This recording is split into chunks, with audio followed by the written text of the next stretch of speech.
Hi friends, what's the difference between these two spelling of its? Its എന്ന് പറയുന്ന ഈ രണ്ട് സ്പെല്ലിംഗ് തമ്മിലുള്ള ഡിഫറൻസ് എന്താണ്? ഒന്നാമതായിട്ട് നോക്കൂ, ഇവിടെ നമ്മൾ അപ്പോസ്ട്രോഫി ഈസ് പോലെ എഴുതുന്ന ഇറ്റ്സ് എന്ന് പറയുന്നത് it is a contraction of it is അല്ലെങ്കിൽ ഇറ്റ് ഹാസ്. നമ്മൾ ഇറ്റ് ഈസ് അല്ലെങ്കിൽ ഇറ്റ് ഹാസ് എന്ന് പറയുന്ന വേർഡ്സിൻ്റെ കോൺട്രാക്ഷൻ ആയിട്ടാണ് ഈ ഇറ്റ്സ് യൂസ് ചെയ്യുന്നത്. ഓക്കെ, നമ്മൾ എക്സാമ്പിൾ നോക്കാം. It's nice to meet you. It's raining outside. അപ്പോൾ ഇത് രണ്ടും എന്താണ്? കോൺട്രാക്ഷൻ ആണ്. ഇറ്റ് ഈസ് എന്നാണ് ഇവിടെ അർത്ഥമാകുന്നത്. Okay, but look at this one. ഇത് കാണിക്കുന്നത് പൊസഷനാണ്. നമ്മൾ മലയാളത്തിൽ പൊസഷൻ എന്ന് പറയുമ്പോൾ ഉടമസ്ഥത എന്നൊക്കെ പറയും, അല്ലെങ്കിൽ കൈവശം വെക്കുക, അങ്ങനെയാണ്. പക്ഷെ എന്തെങ്കിലും ഒരു കാര്യത്തിനെ റിലേറ്റ് ചെയ്ത് പറയുന്ന ഇസാണ്, ഇറ്റ്സ് ആണ് ഇത്. Okay, look at the examples.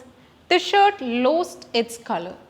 ഷർട്ടിൻ്റെ എന്ത് നഷ്ടപ്പെട്ടു എന്നാണ് പറയുന്നത്? കളർ. അപ്പോൾ എന്തിൻ്റെ കളറാണ് നഷ്ടപ്പെട്ടത്? ഷർട്ടിൻ്റെ. അത് ഇൻഡിക്കേറ്റ് ചെയ്യാനാണ് നമ്മൾ ഈ ഇറ്റ്സ് ഇവിടെ ഉപയോഗിച്ചിരിക്കുന്നത്.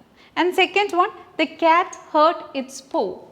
ക്യാറ്റ് അതിൻ്റെ പോ ഹേർട്ട് ചെയ്തു എന്നാണ് പറയുന്നത് അല്ലേ? അപ്പം ക്യാറ്റിൻ്റേത്, അതാണ് ഈ ഇറ്റ്സ് കൊണ്ട് ഇവിടെ ഉദ്ദേശിക്കുന്നത്. ക്യാറ്റിൻ്റേത്, ഷർട്ടിൻ്റേത്. അപ്പോൾ ഒരു പൊസിഷൻ പോലെ, അല്ലെങ്കിൽ അതും റിലേറ്റ് ആയിട്ട് നമ്മൾ പറയാണ്.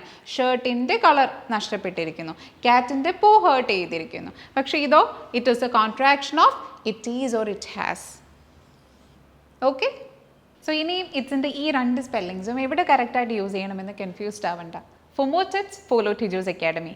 ഉറപ്പാണ് വിജയം.